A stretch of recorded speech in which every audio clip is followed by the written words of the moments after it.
Have you ever felt that you had the chance to do something that was really unique, something that could really make a big difference? That there was nothing else you could possibly do that would be as meaningful as what you were doing in that moment? These were the feelings I had when I was on my way to Swat Valley in the northwest of Pakistan in January this year. I believe most of you know about Swat as the homeland of Malala, the girl who spoke up for female education, survived a direct attack by the Taliban, and went on to win a Nobel Peace Prize 2 years ago. If you're familiar with her story, you know that this is one of the most challenging regions in the world regarding access to education for girls.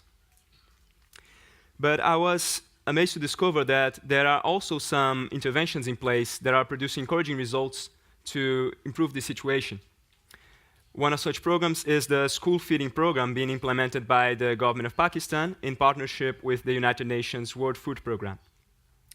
It looks like a very modest program at first. All the children receive in the school nowadays is a package of fortified biscuits like this one, which they take as a snack every morning and provides most of the vitamins and the minerals that they need for the day. Every second month, they also take home to their families a can of cooking oil. And that's it. No cooks, no meals, no kitchens. And I was amazed to discover that the impact that such small incentives can have in an area where people have so little. In fact, this program alone is the single factor, in most cases, that keeps children in the school and encourages the family to enroll them in the first place. However, this is something that can also create a longer-term impact, as these girls, by staying in school longer, they are less likely to have an early marriage, less likely to have a premature first pregnancy, and less likely to have a malnourished child, helping to break this vicious cycle of poverty, illiteracy, hunger, and malnutrition.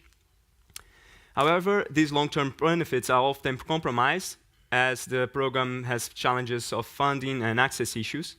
So it was really inspiring for me to feel that I could make a real difference in this context by deploying my engagement, my motivation, my skills, my knowledge, to help make this program more sustainable in the long run.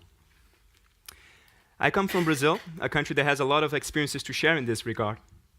When I was growing up in the 2000s, Brazil was implementing a very large-scale program to tackle hunger and malnutrition. And I myself was volunteering since my teenage years in my hometown of Belo Horizonte for programs against hunger, and I was able to see the impact that these programs could have. So it was a great honor for me to be able to share these experiences with Pakistan and other countries in South Asia through my UNV assignment, which was created by a partnership through the government of Brazil, the WFP Center of Excellence Against Hunger, and WFP Pakistan. This is what brought me to Swat, to Malala's homeland, in January this year. Of course, this is an area which still had a strong presence of the Taliban only a few years ago. So I took some basic security precautions. Some months in advance, I stopped shaving, so I'll have a very big beard. I wore some local clothes. I started learning a bit of the local language, and then I was good to go. But in that area, I was able to meet with the people who are responsible for implementing this program at ground level, the staff who are really there in these tribal areas between Afghanistan and Pakistan from day to day. And I learned so much about the challenges they face in that context. And this led me to reflect how I could best help them to overcome these challenges.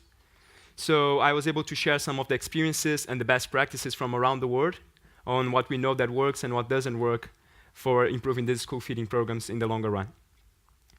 It was very rewarding for me to see that based on these documents that I've helped develop, the government of Pakistan have approved pilot projects that are now reaching out to 100,000 more children in the district of Upper Dir, a neighboring district of Swat.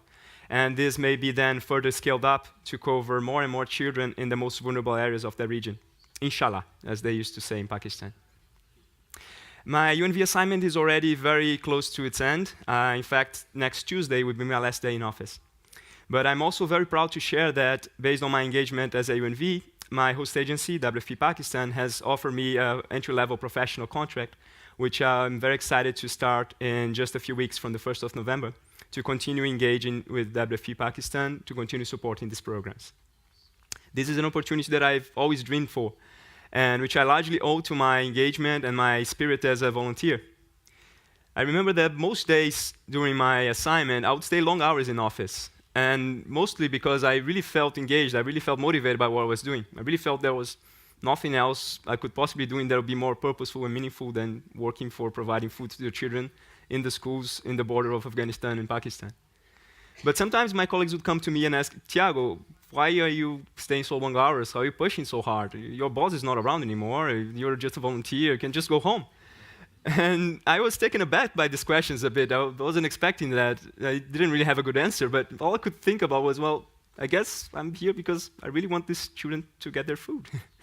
As volunteers, it's really easy for us to lose track. Even when working for organizations that are producing a meaningful impact, it's really easy for us to lose track of what really matters, isn't it?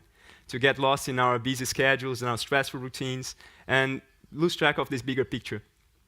So as volunteers, we are constantly reminding ourselves and those around us of the reasons why we're doing what we're doing. Why does it really matter, no? We're working to create a real impact, something that is meaningful for you and for the people you're serving. And that's where I think the power of volunteerism is.